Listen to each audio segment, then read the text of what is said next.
very fortunate to have Antonio Borja from the Academy of Art University. Thank you, Dr. Stevens, for providing all the experience that you guys have had with Tom Matano. He spent, 26 years teaching at the Academy of Art University, industrial design, how to look at form, shape, function, make everything into a cohesive unit and create something incredible, which he certainly has done. Antonio has worked under Tom, or with Tom, since 2009. I don't think there's anyone who has worked side by side, shoulder to shoulder, shared ideas and concepts more than Antonio has. So let me just hand it on over to you, Antonio. Thank you so much for being here. Antonio Borja.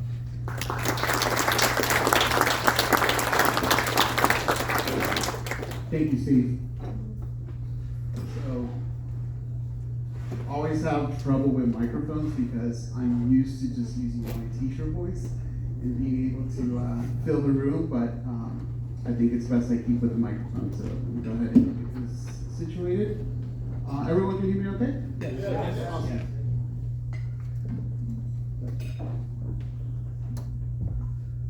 All right. So first off, I just want to start and really thank all of you for taking the time to have me here today and be able to speak a little bit about my friend, my mentor, my colleague, someone who I had the pleasure of meeting at a very young age, someone who's made a positive impact on my life in ways that I could have never imagined, quite frankly.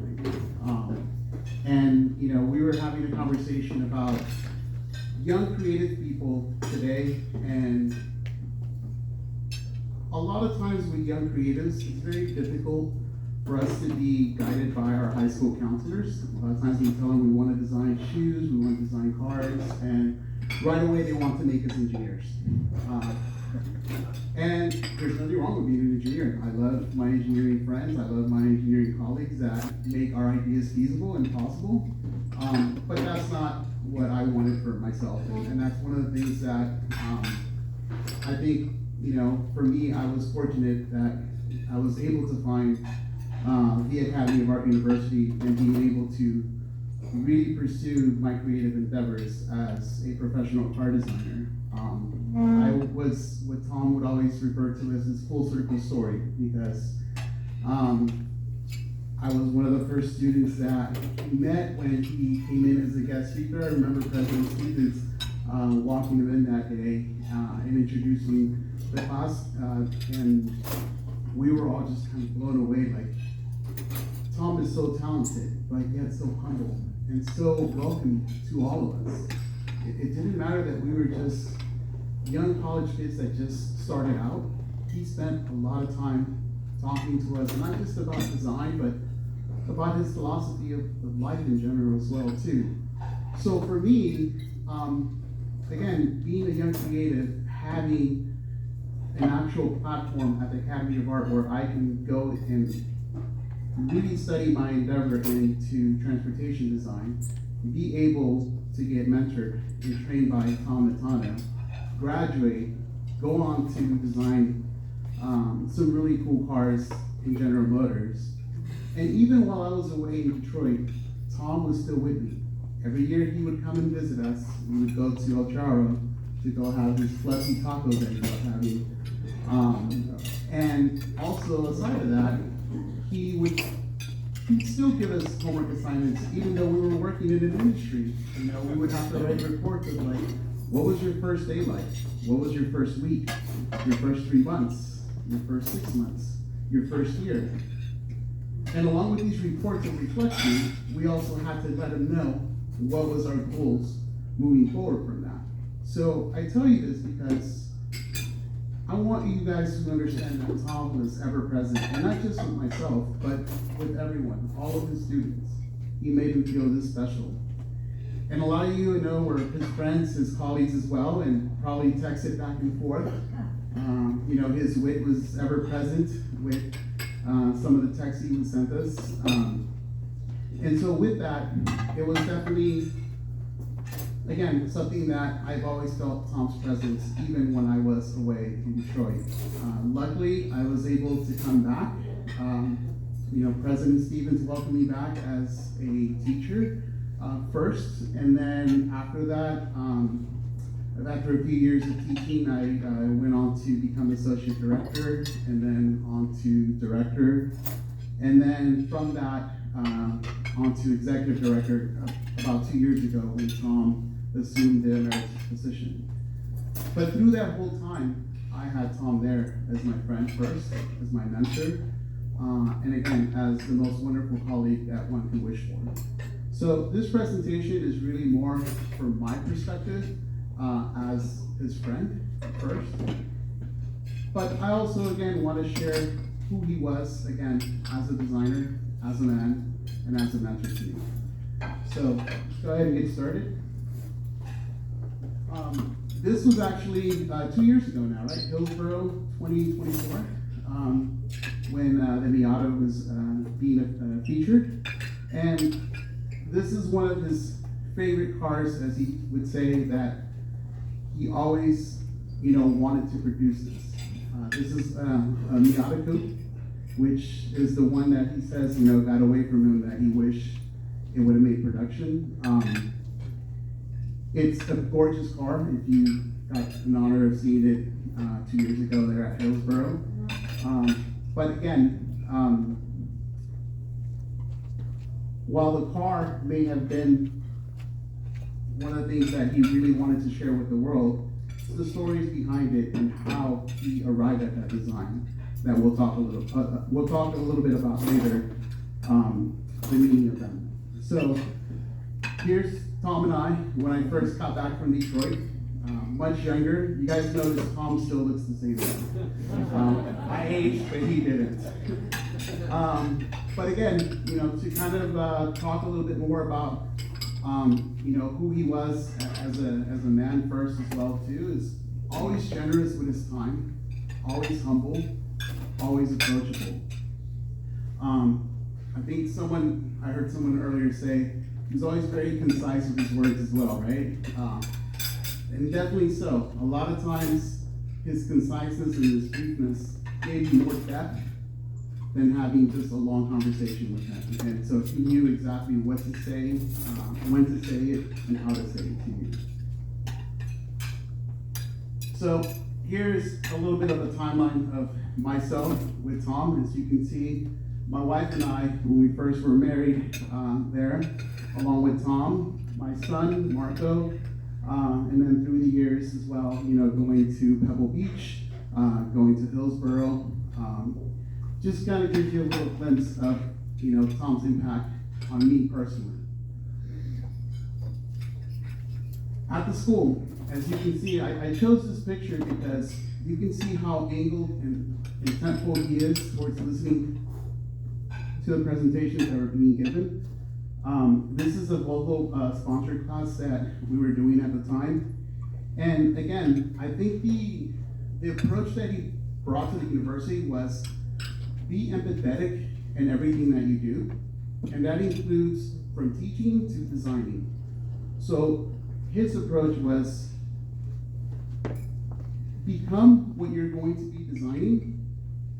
Also, put yourself in that person's shoes, because a lot of times as professional designers, we are creating things that we ourselves would not use. Perfect story for that was when I first got to General Motors. My first studio was the Hummer studio. I have never enjoyed really off-roading, quite frankly, but yet I never really experienced it firsthand. We got to go to Mishawaka and got to drive H1s in all kinds of challenging terrain, and then from that day, I saw Hummer vehicles in a completely different way, because I then understood that this car was meant to be a hypercar for the world, because you literally can drive over anything in H1, and if you know how to pilot it, it can take you anywhere in terra firma. So for me, that was, again, having the empathy, like really understanding who you're designing for. And that's something that he taught me as a student that then I carried on when I was working in the studio. Logic. The other thing, again, is making sure that what you're proposing is logical, it's sound. At the end of the day, we are in a business environment, so we do have to make a good business case for what we're creating, and making sure that, again, it's a feasible idea, it's something that we can execute with today's technology. And then finally, aesthetics. And a lot of you know and have probably heard a lot of his comments of, making you look twice, or make you even say goodnight to your car because it's so beautiful you want to see it one more time at the end of the night. So again, this is something that he instilled at the university in all of us. And I was just very fortunate to, be one of the first classes that came under him. And again, I couldn't be more thankful. And the fact that he continued to follow up with us was awesome as well. Here's one of Ali's pictures as well. So, again, with this, I chose this picture because, again, he's at a car show, he's approachable, he's a man of the people, as I always say. He was always interested in hearing what people were doing with their Miatas.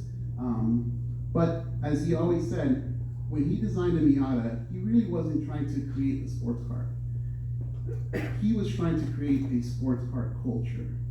And I know some of you may have heard some of his prior presentations where he really did speak about, and he really did plan out the different generations of the Miata, how they were going to start a club around the vehicle, and how they would then do a restoration. This is all before the launch of the first NA. Like, this was already planned from the very beginning. And that's something that a lot of people don't know. They think that, he was just fortunate to be at the right time, or at the right place at the right time with designing the Miata, but it's something that he really put a lot of thought into that vehicle and how it was going to create a culture of sports cars enthusiasts to enjoy every single weekend. And a lot of us, again, have had the pleasure of driving these things on track and know how fun they can be and how they connect you with sports car driving again. So again, directly from his quote, always start with the human first and then build out from there. So one thing he would always tell us in the studio is, instead of designing a car, or instead of designing an object, design the experience first. When you design the experience, then you know what your main objective is. Then you can go back and actually then design with intent, understanding what it is necessary in order to get that objective complete. And so, again, here in practice, you can see designing the lightweight sports car, as he said, he designed something that, again, was not going to be a professional running shoe. He designed the jogging shoe that you would strap on, go around the neighborhood, feel good about yourself, and not necessarily be too presumptuous with it. All right. So again, one of the things that was core to his teachings was catch the eye, fulfill the expectation, invite the driver in, and stay in their life. And that's the part that I think a lot of people overlook, especially us as designers. Sometimes we get so caught up with the artifact, just how beautiful the design is, and we don't keep in mind that we need to be able to create a complete user experience. And this is, again, pre-purchase. When you go and purchase a vehicle, you sit inside, you drive it, feels right, it drives as you anticipated it would. And then once you take it home, it continues to give more. You're able to be part of an awesome car culture community. You're able to then go and enjoy drives on tracks, or just drives that you plan through your local or Miata organization. And so again, this is something that I think, because he took this approach, the Miata has become the cultural phenomenon that it is today. And you can see that, again, this is a car that it didn't just make its mark here in the North American market. It is a car that is iconic throughout the world. And again, that speaks to Tom's availability. All these local car clubs that would start up in UK, in Paris, in Malaysia, a lot of times on his own dime, he would fly out and go to their local events and be a part of that because he knew he was an ambassador for this cultural icon that he created. And because of that, the car, again, and he himself as a person, is a design icon throughout the world. And so, again, that is a core philosophy that we still try to teach our students, and some of our students who are here today as well too, and alumni. If you again try to design something that's iconic, that's going to stand the test of time, that's going to be a much better endeavor for you to go on than for you to just design something that will be trendy, it will be hot, flaming hot for a few years, and then the next version comes out and everyone forgets about it. With the NA, that was not the case. So, his philosophy, and this is again something that made Tom unique.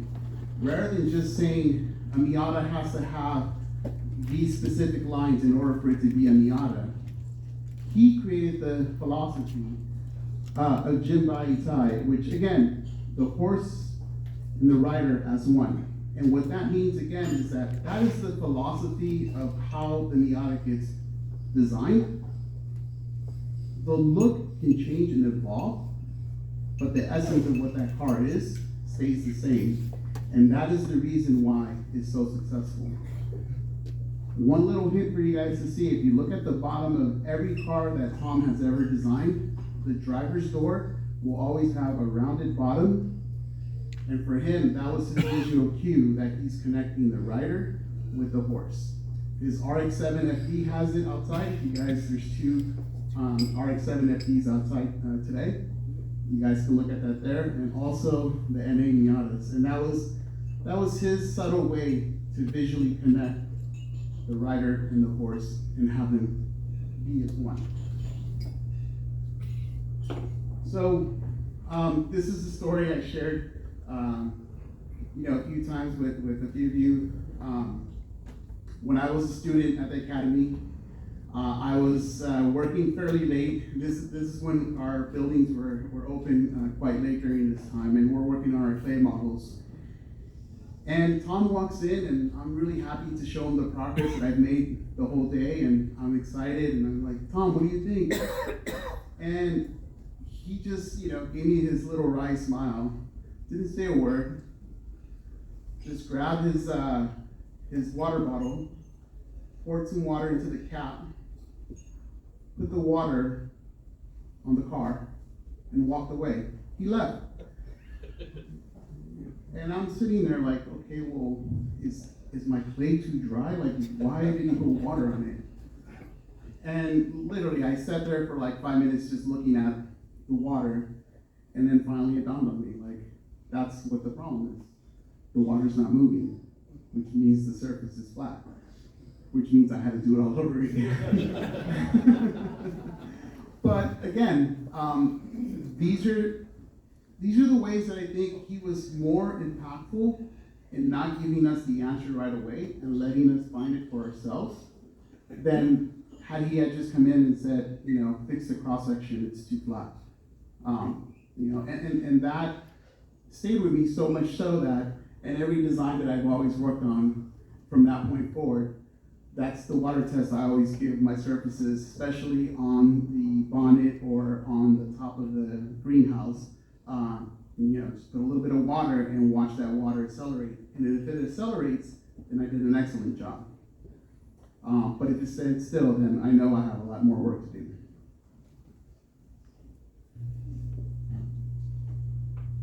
And again, to cover more of his mentorship, he always, again, asked us to be curious, expected us to be humble, but also expected us to be excellent.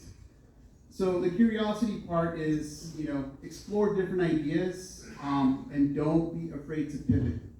If there is a tangent that is going to lead you to a better design, take it. the humility comes from also knowing when the current direction that you're on is not the best one, and you have to be humble enough to understand that there's a better option there for you, and you should probably do a little bit more studying or a little bit more homework or a little bit more sketching to arrive at the right direction. And also, you know, he wanted us to be excellent, and the excellence part came through. It's something that you know has rubbed up on me as well. Is he's never satisfied. He would always come in and look at your designs and always give you a hint of knowledge or drop just a little critique that would improve it tenfold. And so because of that, we were always challenging ourselves to be better. It was never enough to just reach the level, be good, and it's like, okay, this is good enough, let's go ahead and go on to the next thing. He always would challenge us and say, well, is it good enough, but is it iconic yet?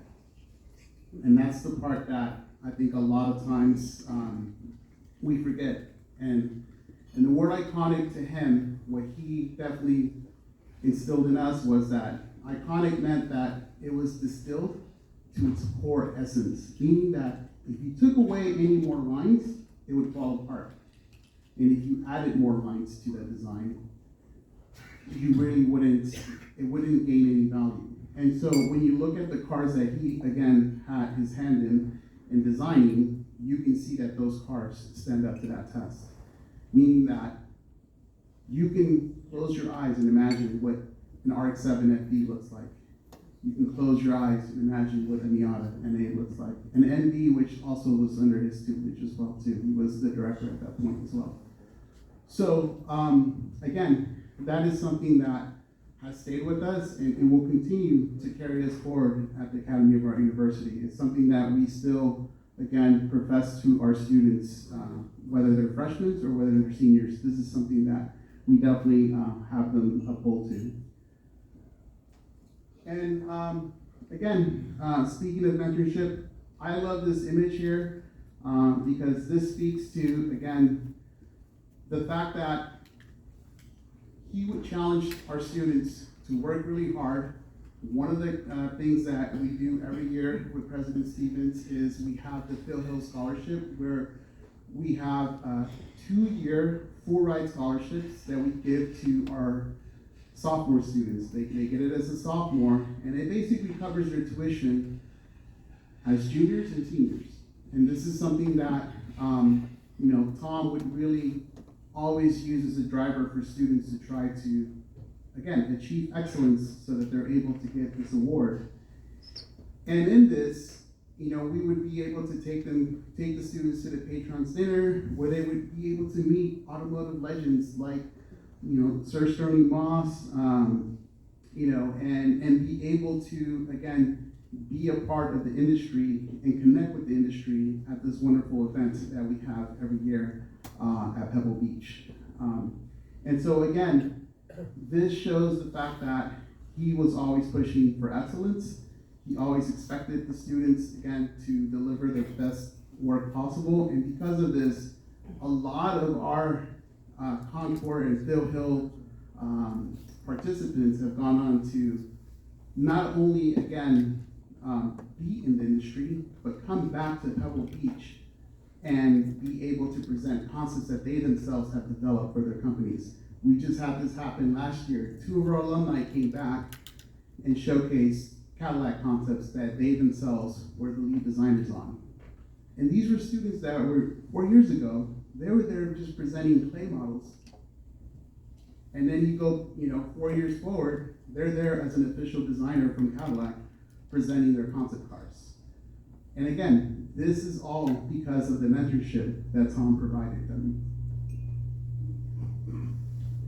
So again, start from the human, shape with empathy, and then teach in a way that leaves others stronger. This is actually Jenner, who now is a professional clay modeler down in General Motors in Pasadena. But again, I always love this picture too, just because any day you can find Tom in the studio working on clay. I don't know how he did it. I feel like my Outlook box is always calling for my attention. But he always found the time to go into the studio and work with the students. And again, just give them, whether it was just a few minutes of his time, and sometimes he would be in there for hours because, as some of you know, clay is addicting. I know Wayne can attest to this. And it's something that, when you work with clay, when you work with surfaces, you feel really connected to the design, and it's really hard to step away from. But again, this picture kind of embodies, again, how hard he pushed every student to be as excellent as they could be. And this is one of my favorite pics of Tom. I think Jeffrey Smith took this. This was at Delaware Valley College. And this is one where, again, when your work is honest enough, beautiful enough, and caring enough, people will feel it in the studio, on the road, and in their own lives. And, Sandra, I think we were talking about this with the RX-7, how, yes, there's other cars that are faster, but there's very few other cars like an RX-7 or like a Miata that make you feel as connected to the machine. And I think that's, again, his philosophy and his DNA that is embodied within those vehicles. Here's a short video.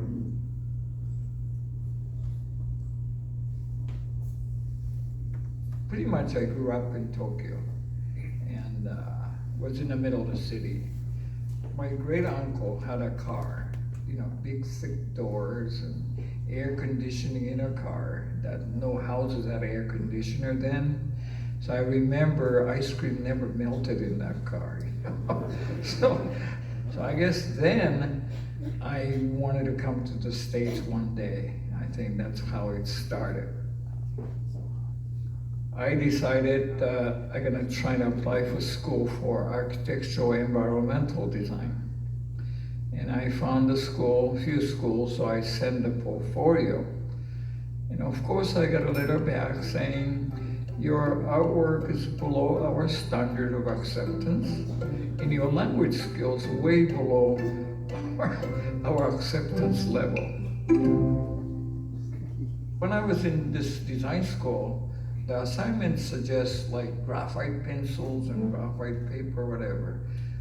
I have to let my classmates write it down on a piece of paper, and I had to go to the art store to buy that materials. And then I had to practice at home before you get to do the homework. And then eventually coming to the senior level, we had a sponsorship project. And then I found it out one of the VP is coming to final presentation. So I studied what the VP did in his part, and I did one rendering that I felt he cannot refuse me. So overnight I did it the night before the presentation.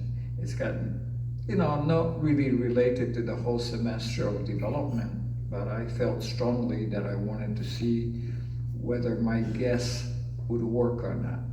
And sure enough, at the end of the interview, he said, you want to come to Detroit? When I got into GM, it's the beginning of the first energy crisis. After a few years, I wanted to go to Europe. Then I asked for transfer to Opel, but I couldn't get it. So I applied for different companies, and I got a job at BMW.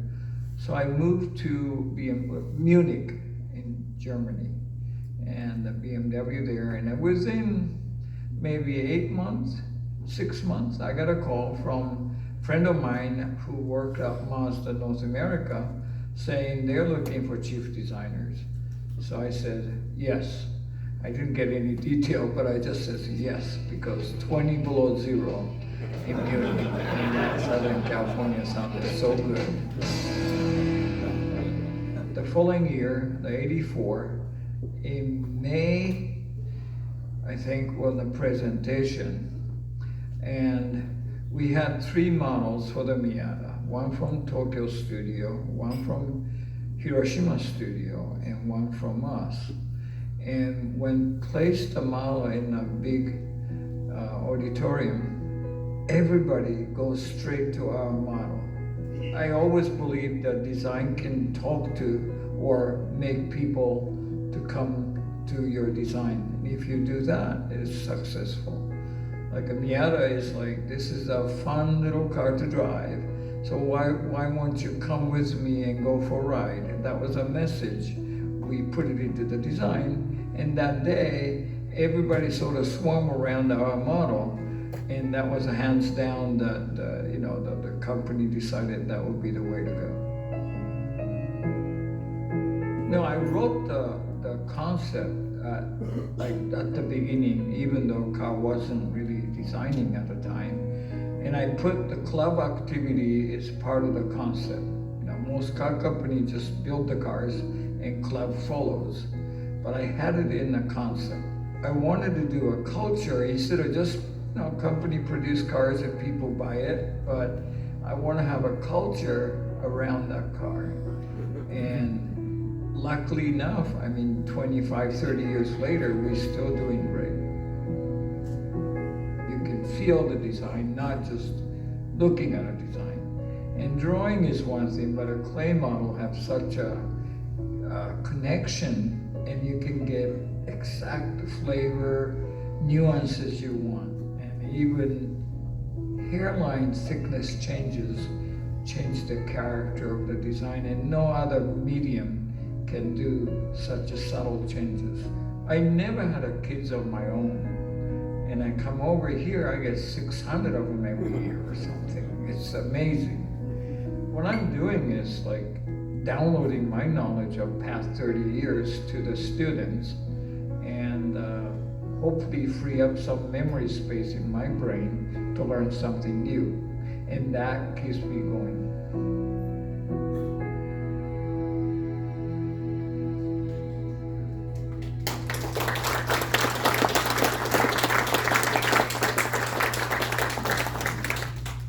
So that was a very special video that we at the university did for him when President Stevens honored Tom with Dottore, Tom Matano. He hated when I said that because that was his doctorate video, and so I know a lot of you may not know that, but he is Dr.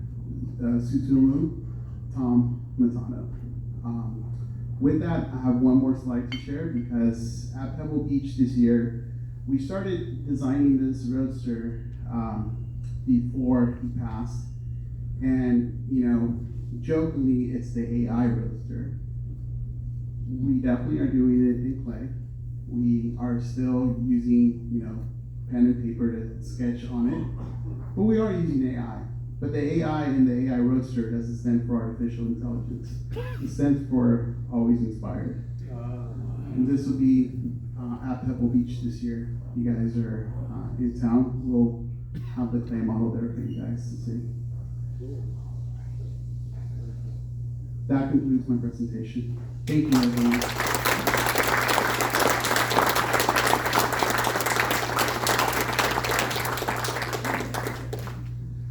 So if anyone has any questions or any comments, I probably should have done this from the very beginning. Please feel free to. University Art Center is known for the car collections and design. Are there other places? There's another car design place in Southern California. There is. We always refer to it as the other school. Sure. His question was, we know that Academy of Art is famous for the automotive museum as well as the car design program, but there's another program down in LA as well. That was your question, right? Yeah, and then how do they compare? Because it seems like you went to Detroit. Yes. Tom went to Detroit. So that's where major auto manufacturers hire designers from these several schools. Correct, yeah. So the school that you speak of in LA, we always refer to it as the other school. That's Art Center. They have a program that is, one of the oldest car design programs in the nation. However, I believe we have one of the most innovative car design programs. And what sets us apart is that we are the only institution where you can come and design the future of car design as well as restore the past of vintage vehicles. Also, our approach is very different from theirs in the sense that our students get to work in interdisciplinary teams with our students that are in fashion, interior architecture, graphic design, interaction design. And because of that, we do a lot of collaborations with General Motors still, with Audi, with Volkswagen, with Ford. And I think because of that, companies keep coming back to us and hiring from us directly. Now, our alumni do go all around the nation. So our alumni are going to Detroit. Detroit is primarily where the manufacturing or production studios are at. The Concept Advanced Design is in Pasadena. It used to be North Hollywood. They just moved. That's for General Motors, since you asked about that specifically. But our alumni, again, are everywhere. There's a lot of design studios here in the Bay Area, too, that I know a lot of people don't know about. But Lucid Motors is here. Rivian also has a studio here. Ford also has a studio here that we have alumni working there as well. And then right now we're actually doing a collaboration with Zoox. Zoox is the startup competitor to Waymo, and they're backed by Amazon. They have a studio here in Foster City as well too. And so again, Tesla is here as well too, but their design studio is in LA. People don't know it, but Evergreen College trains their mechanics. Awesome. Which is kind of crazy. Yeah. Why Next. is clay still in use with the evolution of CAD-CAM? It still comes somewhat as a surprise that there's something so magic about clay, and the question is why? So the question is, why is clay still so relevant today? Being that we have all this rapid prototyping technology that would be faster and more streamlined to use probably. I know for us, I asked that question when, I think it was like either my first or second day at General Motors. And the answer that they gave me was the Pontiac Aztek.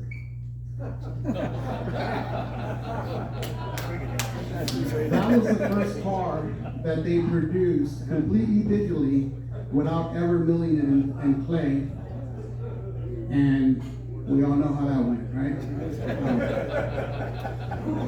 So I know it sounds brutal, but I mean that was the answer I got, and I was like, okay, fair enough. I'm not going to ask that question again.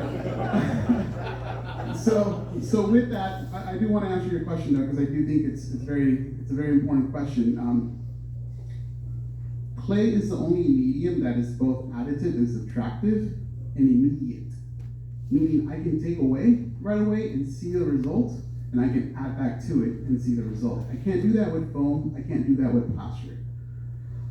If I CNC something, I have to wait for the machine to cut it. And then see if it's what I want, and if it's not, then I have to go and change the math data again and try it again. So with clay, you're able to make the design adjustments right away. And at a company like General Motors, like for us, when I was there, we would scan the clay at night. And then at night, it goes over to one of our world engineering centers.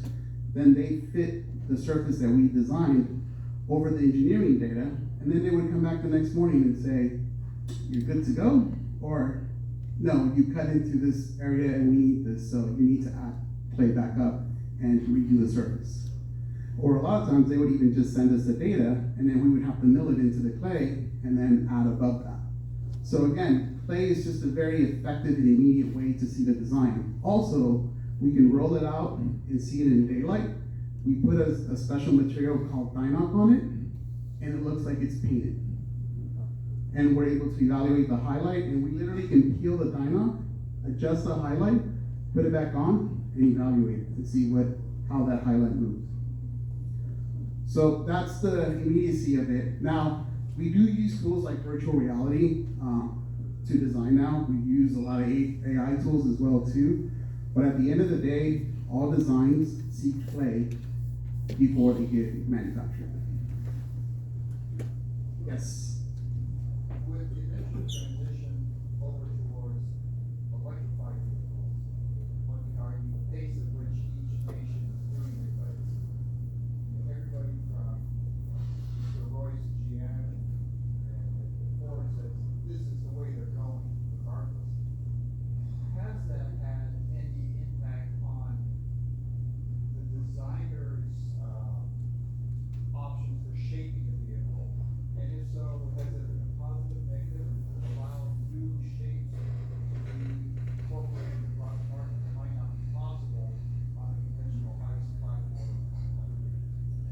Yeah, no, that's a great question. So, again, just to repeat it, I believe the gist of the question is, has the evolution of electric drivetrains allowed designers to be more creative, or less creative? I would say the answer, it allows us to be more creative because we're able to package things much more efficiently than ever before. Like a lot of times with internal combustion engines, we always say that the car designed itself. So basically, if you have an engine in the front, it's a V6, it's a V8, it's a V12. That gives you a proportion, a dashboard to axle ratio. If it's for two people and you want to get away from the weekend, and you have to sit two people, and then you have to have storage for those two people to go away for the weekend. So you can already imagine in your mind right now, you're setting up a proportion that's going to look like a GT coupe, right? And that's just because of the powertrain. Motors in the front, drive wheels in the back. And then you package the humans and the cargo. With electrification, all the components for the drivetrain are miniaturized. So then at that point, you're able to then say, well, what kind of experience do I want my driver to have? Do I want it to be a grand tour where they're just going to be really comfortable? Or do I want it to be a hot rod for them where, they're going to have to be engaged and paying attention the whole time that they're driving? So with that allows me to change what we call the H point, and that's called the hit point. So then I can bring the driver lower if I want him to be more engaged with the road, or I can bring it higher if I want them to be more comfortable. So it gives us way more creativity with the design. And I think you're seeing that, like, if you guys look at the new Lucid Gravity, it's not to everyone's liking, but they're doing some innovative stuff with the packaging of that car. It's kind of a minivan, it's kind of not, it's kind of SUV, kind of not as well. I think the Lucid Air obviously was a much more handsome approach. Jennifer Hogg, who designed that car, she actually was one of our transportation discipline teachers as well too, so she did an amazing job with that car. But again, it's something that I think if you see it as a plus, it becomes a plus. If you see it as a negative, it can become a negative too, because then you don't have any hard parameters of how you're going to package the car. And one last thing, does the evolution of the motor, I'm thinking now of new up-based motors as opposed to central motor and shaft. Does that give you even greater packaging flexibility? Correct. Yeah, no, it does. And again, you're seeing that even with the new Zooks that I hope some of you are able to see it in San Francisco as driving around. It's not like a Waymo because it doesn't have a steering wheel. There's no pedals. It's literally a living room on wheels. And there's no way for you as a human to take over it, right? Now, obviously there's a summon button and whatnot, but what I'm getting at is that it gives you the ability to then package things exactly as needed for the experience that you want to create. So from that perspective, I think it definitely has improved what we can do as car designers. Yes. So, thinking designing automotive, you're competing worldwide, so you would compete with Pininfarina for Europe, maybe some of the Chinese companies. So how do you stay relevant at the University Arts Center, teaching design? So at Academy of Art University, we stay relevant by, again, creating an experience first that's empathetic towards the user. And we leverage the fact that we have over 24 different creative disciplines in fashion, in interaction design, and architecture, and we actually work together to come up with design solutions for these OEMs. And that is what continues to give us our competitive edge. When companies come and hear the presentations that we give, it's not just here's what the car's going to look like. It's here's the car, and here's how the owner is going to dress, and here's what the house is going to look like. Like, we design the whole experience. Yes. To what degree has there been any interaction at all with the Chinese industry and or government? I think we've had talks here and there, but nothing that's ever gone formally forward. Our alumni generally get pretty much hired mostly by North American and European companies. So we tend to focus on those companies that are actively hiring our students. Having said that, though, we've had a few of our Chinese students go back and gain employment at BYD and Great Wall because of their skill sets, obviously, and companies like NEO as well too. But we don't necessarily have active collaborations with them. Our active collaborations are mostly with General Motors, Volkswagen, Audi Group, which that includes Audi, Porsche, Bentley, all the fun brands, Ford, Stellantis as well. And so we kind of stay with that area just because they've always, come back and hired our students directly. Yes. Why are Italian designs considered so magic? Why are they? Well, actually, Sexy. sexy. Sex sells, as we would always say, right? At the end of the day, it does. What was the question? The question is, why are Italian designs so? What was that? Sexy, I'll tell it. So sexy. That is putting words into my mouth. No, and again, I mean, Tom would always joke about this because he would always say, I'm an Italian man trapped in a Japanese body, right? Because he loved pasta so much, espressos, and he loved Ferraris as well, too.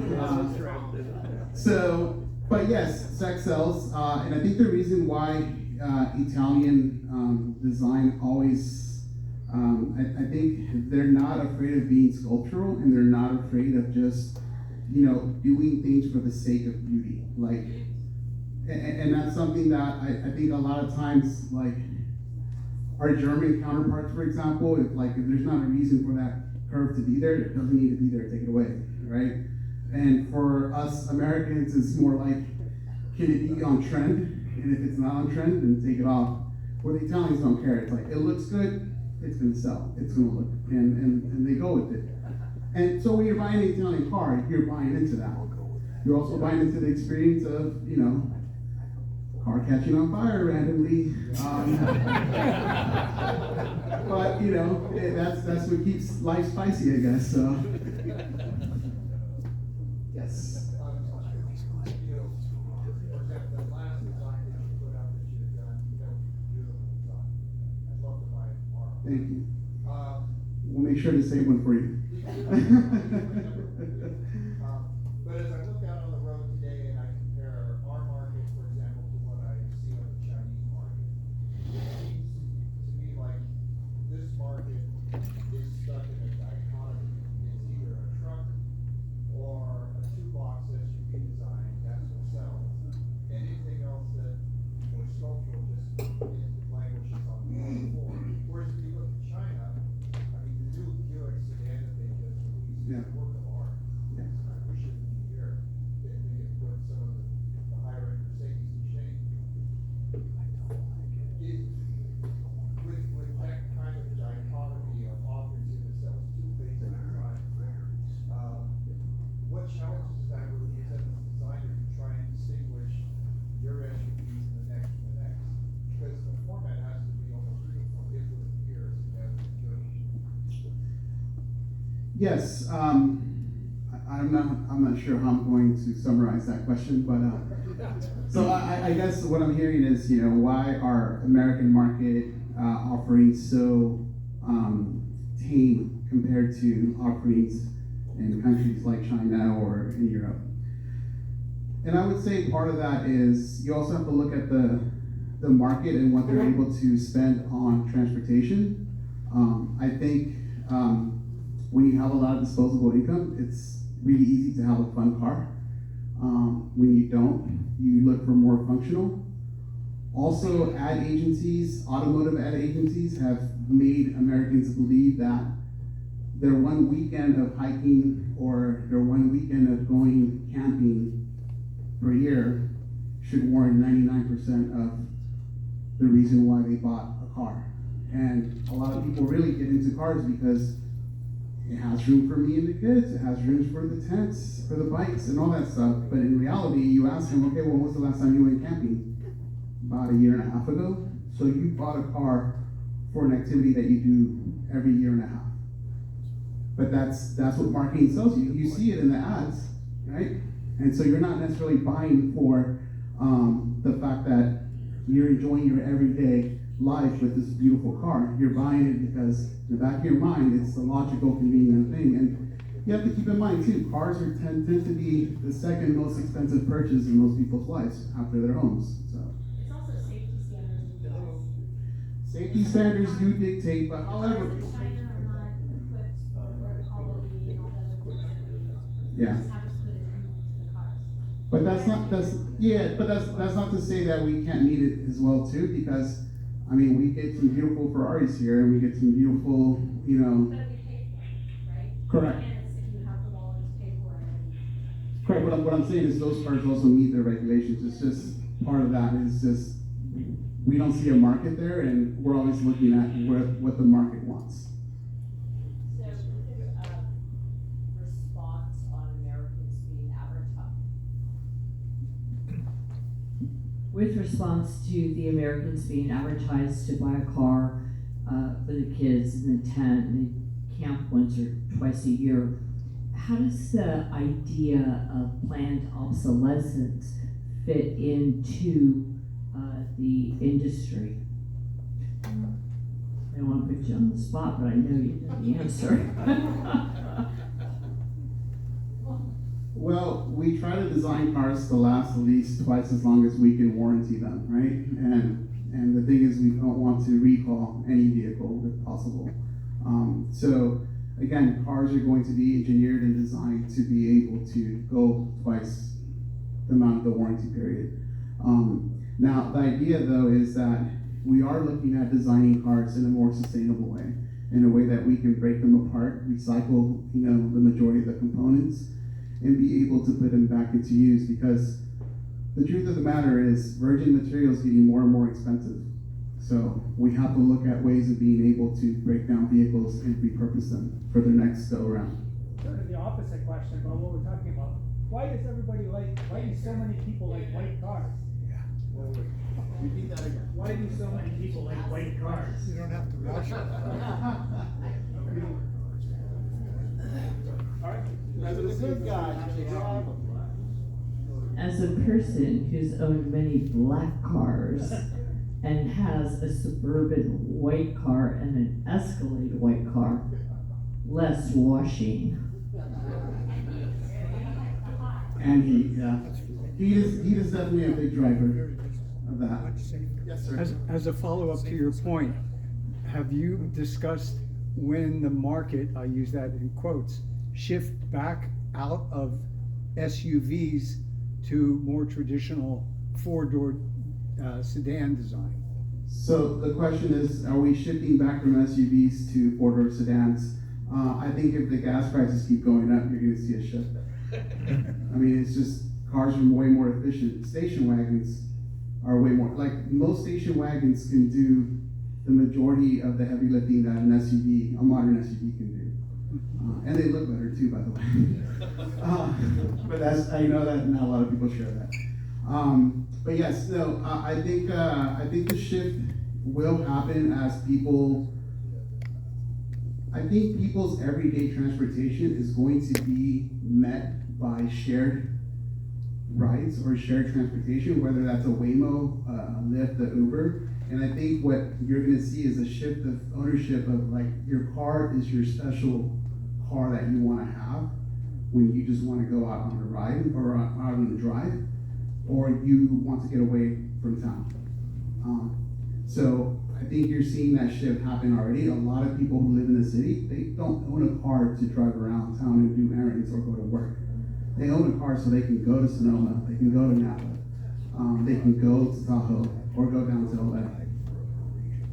So, yes. So, Here, I'm gonna give you the microphone, that way I don't have to repeat myself. what I guess I wanted to ask you, which is in relation to all of that, because I think a lot of everyone here is expecting a shift back, but personally, like, I see a lot of people my age, I'm Gen Z. I'm the oldest of Gen Z, but I'm Gen Z, right? I don't think we're gonna see a shift back. I don't think it's just a matter of, like, oh, what are we doing for the weekend? Like, what is number one selling vehicle here? Ford F-150, right? Well, Lotus was just bought by Geely. What are they producing? That new SUV for the Chinese market, because that's, you know, what they know that they want, and then they also are doing the same here with Porsche. We have a friend who has a Porsche SUV.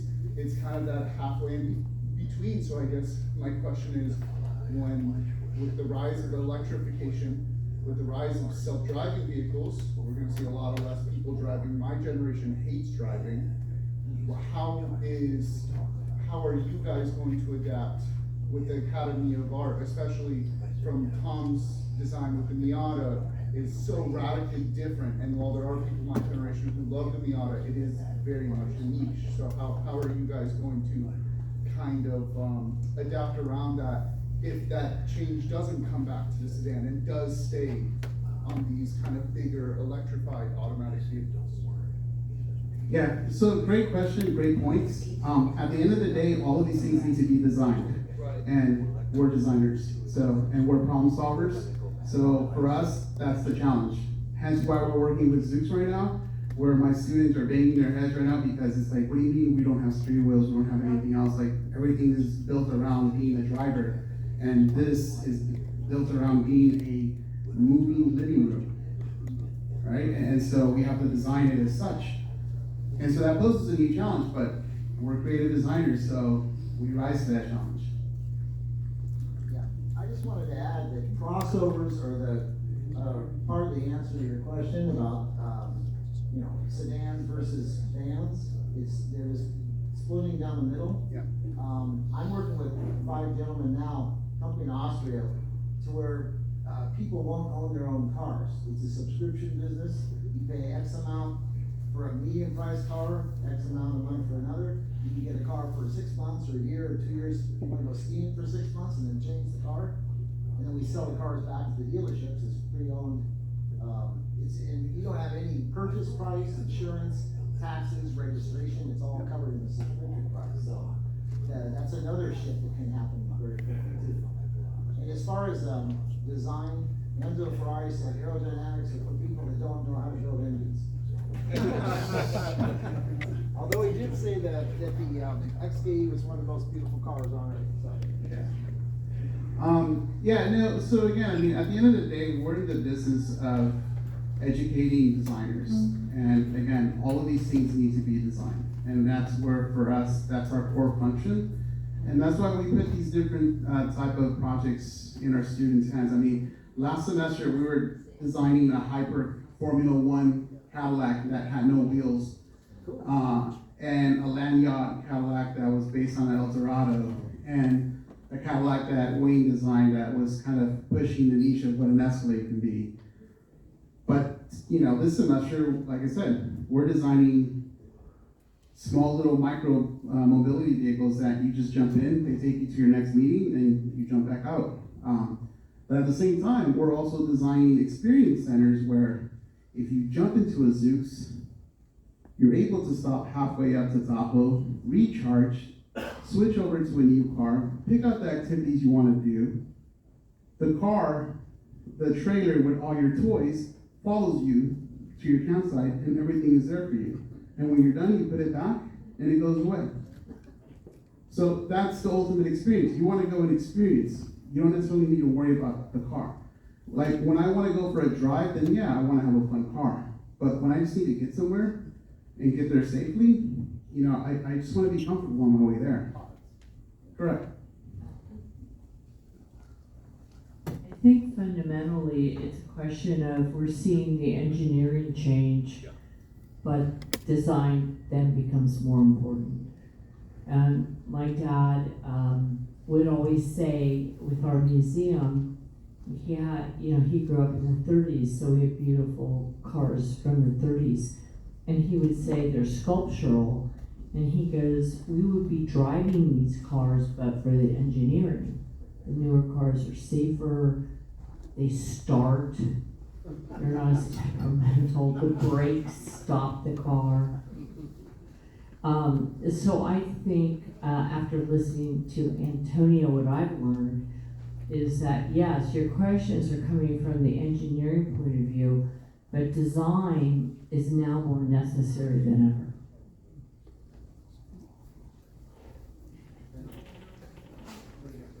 So I have two questions. Number one, when I interviewed Tom last year, you guys had an auction, and you were talking about bringing in some newer cars for the students so that they could look at some of the different factors.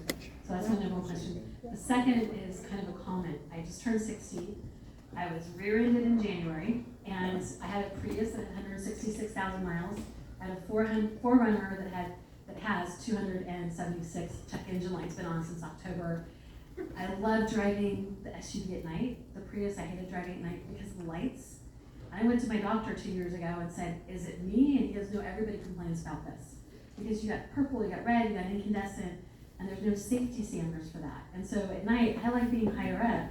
So I'm looking right now at all the hybrid and full SUVs that are electric and then hybrid, because I like being higher at night. And I have another car too that's for production.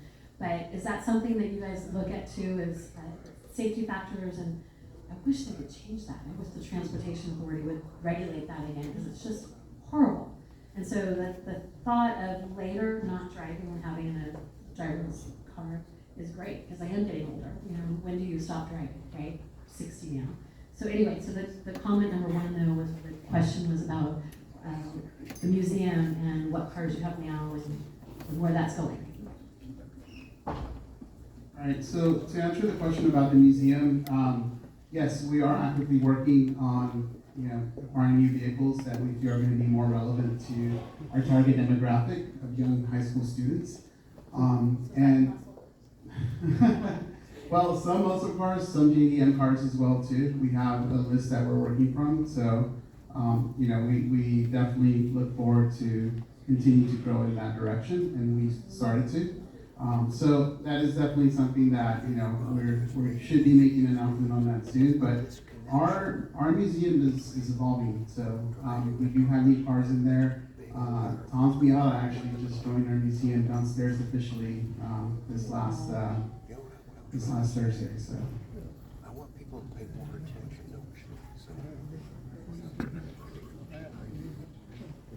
Because that's the goal. People want to pay that. Yeah. You want to pay more attention to your why. You don't have to want. Yeah. Well, I like this one. This is more on the car in general. It's not just on the body and everything else. With all the new car coming up, everybody has an iPad. Can we get rid of that iPad and all features? And also there's no tactical feel, and you have to concentrate on the pad itself. The second thing is actually on top of the founder of Lucid. It's just the family relatives. Basically, when I asked a long time at the time when design initiative era, he said, why don't you get rid of these front panels? You still head-up displays. And because that's where you don't need to look down to do anything. His comment came back was, we need the dials and everything because people want to have tradition. But the reality is that nowadays most people have head-up displays to take care of everything. Why not just change it? Yeah, so I think that's an important cultural context, right? Like, we expect certain things when we purchase a vehicle, and I think, having infotainment systems and having clear displays that tell us what the car is doing is one of those things. I do think that heads-up displays are the future. Right now, the way that we're designing most of the cars in the studios, we have AR embedded into the glass, and so that allows us to put information where you need to see it, as opposed to down here. As far as controls, you're seeing the shift already happen. There's a lot more controls. The trend of the iPad on the dashboard is kind of dying out right now, and you're seeing more controls coming back onto the actual interior. So With that said, I do want to wrap up. But first, I'd like to invite all of you to our Academy of Art University fashion show that's going to be on May 7th. Steve will send out an invitation, and you guys may think, oh, well, we're in a car culture luncheon right now. But fashion is really at the intersection of where we start with styling. It's something that even Harley Earl looked to for inspiration when designing a lot of the iconic cars. And so we definitely want all of you to make it out. A fashion show is an awesome experience to be able to see that many, talented designs. Also, it happens to be in our automotive museum, so you can definitely check out the museum. Paul, I'm putting him on the spot. We'll make accommodations to have you be able to preview the museum downstairs before you head up to the fashion show. And on your way up, you can stop at the School of Industrial Design and see some of the amazing clay work that Tom has helped students throughout the years. And also see some of the concepts that we're developing for the upcoming semester. So hopefully, again, all of you can make it to the fashion show. Again, that's on May 7th. Details will follow from Steve. With that said, thank you all for your time.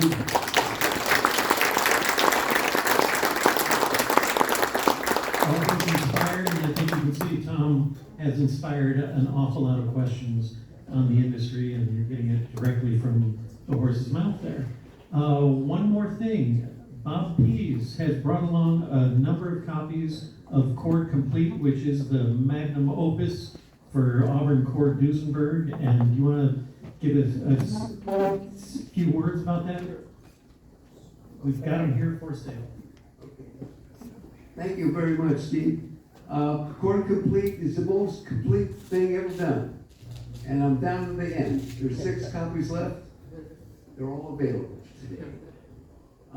The chord book was a project that started in 2009 after 2 years of development with Josh Malt, my partner.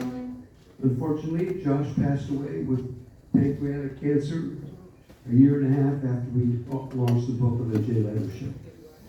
I've been carrying on with the sales, and it's taken that long to get to the end.